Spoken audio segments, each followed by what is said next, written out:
Hi friends, welcome to my channel. ఈ రోజు నేను మీకు చేసి చూపించబోయే రెసిపీ వచ్చేసి మన రాయలసీమ స్పెషల్, అందరికి ఇష్టమైనది రాగి సంకటి. అది నేను ఈ రోజు చేసి చూపించబోతున్నాను. ఇది ఎలా తయారు చేయాలో, దానికి కావాల్సిన పదార్థాలు ఏంటో చూసేద్దామా. ఇదిగోండి, మనం ఏ గ్లాస్ అయితే కొలుచుకుంటామో ఆ గ్లాసుడు బియ్యం అన్నమాట. ఇదిగోండి, నేను ఈ గ్లాస్ కొలత తీసుకున్నాను. ఈ గ్లాసుడు బియ్యం, సేమ్ అదే గ్లాస్ తో రాగి పిండి, సేమ్ ఎంతకు తీసుకుంటామో అంతే కొలత రాగి పిండి, తగినంత ఉప్పు, సాల్ట్. ఓకేనా ఫ్రెండ్స్, ఇప్పుడు ఇది ఎలా తయారు చేయాలో చూసేసుకుందాం. మరి అయితే రాగి పిండి ఎలా తయారు చేసుకోవాలో, దీని ప్రొసీజర్ ఎలాగో చూసేద్దామా ఫ్రెండ్స్. వచ్చేసేయండి. ఫస్ట్ అయితే స్టవ్ వెలిగించుకుందాం. స్టవ్ వెలిగించుకుని ఇలాంటి ఒక గిన్నె తీసుకుందాం. ఎందుకంటే ఎసరు మరిగించుకోవాలి కాబట్టి మనం ఎసరు మరిగించుకుందాం.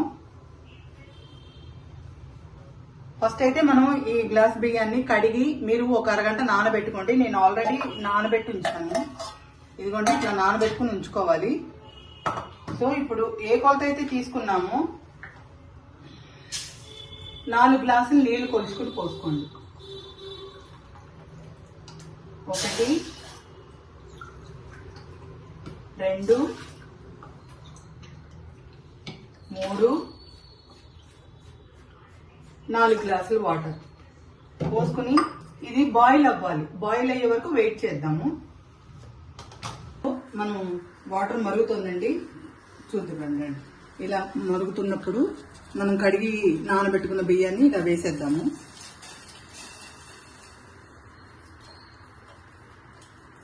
దీన్ని ఒకసారి కలిపి ఒక 5 మినిట్స్ కుక్ చేసుకుందాము. కొంచెం అన్నం మెత్తపడాలన్నమాట. ఒక 5 మినిట్స్ కుక్ అవ్వనిద్దాం. మూత పెట్టేసి ఒక 5 మినిట్స్ కుక్ అవ్వాలి. ఇప్పుడు అన్నం ఉడికిందో లేదో చూద్దామండి. ఉడికిపోయిందండి, చూసారా? ఇలా ఉడికిపోవాలి. ఇప్పుడు దీంట్లో మనం రాగి పిండి వేసుకుందాం. ఇందాక కొలిచి చూసుకున్నాం కదా, ఈ గ్లాస్తో బియ్యం వేసుకున్నాం. ఇప్పుడు ఈ గ్లాస్తోనే మనం రాగి పిండి వేసుకుంటున్నాం. చూద్దాం. ఇలా కొంచెం కొంచెం వేసుకుంటూ, అస్సలు కలపద్దండి పిండి వేసిన తర్వాత.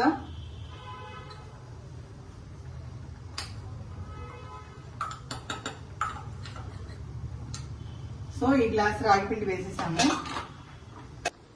సో ఇప్పుడు చూద్దామండి. ఇది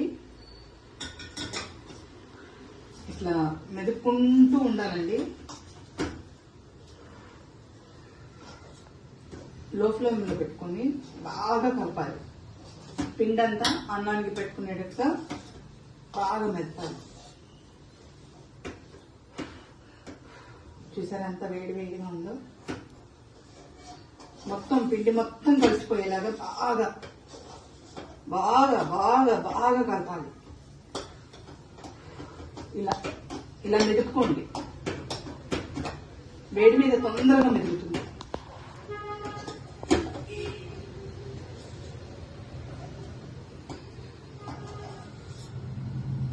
చూసారా?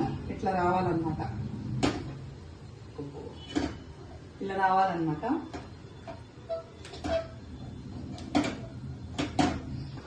ఇలా మెత్తగా, ఇది చూసారా? ఇలా మొత్తం ఇట్లా కలిసిపోవాలండి. పిండి మొత్తం దీనికి పట్టేసేయాలి. ఇప్పుడు స్టవ్ ఆఫ్ చేసేసుకుందాం. స్టవ్ ఆఫ్ చేసేసుకుని ఒక 5 నిమిషాలు దీన్ని చల్లారనిద్దాం. సో ఇది మనం ఇలా మెత్తగా కలుపుకున్నాం కదండి. నేను ఇంగ్రీడియంట్స్ లో మీకు సాల్ట్ చూపించాను. నేనైతే సాల్ట్ వేసుకోనండి.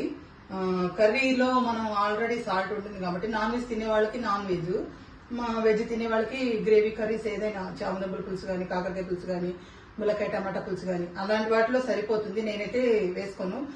కావాలనుకున్న వాళ్ళు పిండితో పాటు సాల్ట్ వేసేసుకోండి, లేదంటే స్కిప్ చేయండి. నేనైతే ఇలాగే తింటాను. సో ఇప్పుడు ఇది చల్లారిపోయింది కాబట్టి దీన్ని మనం ముద్దలు చేసేసుకుందాము. దీన్ని కొంచెం మనం నెయ్యి వాడుకుందాము. నెయ్యి ఇట్లా చేతికి రాసుకొని,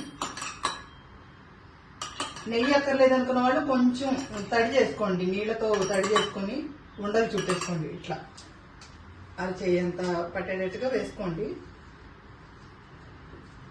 ఇంకా వేడిగా ఉంది పిండి. వేడివేడిగా తింటేనే దీని టేస్ట్ తెలుస్తుంది. నేనైతే 2 చేతులు పెట్టి ఇట్లా నొక్కేస్తూ ఉంటాను. కరెక్ట్ సైజ్ వస్తుంది. లేదు అంటే ఒక చిన్న బౌల్కి నెయ్యి రాసేసి దాని నిండా పెట్టేసి బౌల్లో ఇట్లా చేసేయండి. చూసా, ఈ సైజ్ మొత్తం అనమాట. ఇలా చేసుకోండి. నాన్ వెజ్ ఎక్కువ తింటారు రాయలసీమలో వాళ్ళు.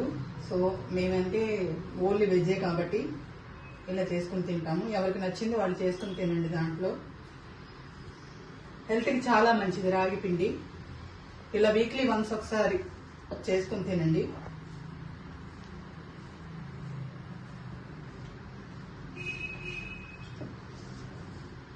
సో అయిపోయింది.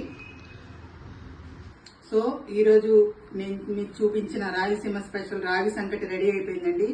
దానిలోకి నేను టమాటా ములక్కాయ కలిపి గ్రేవీ కూర చేసుకున్నాను. ఈ రెసిపీ మీరు కూడా ట్రై చేయండి. మీకు వీడియో కనుక నచ్చినట్లయితే లైక్ చేయండి, షేర్ చేయండి, సబ్స్క్రైబ్ చేసుకోండి. Thank you so much friends.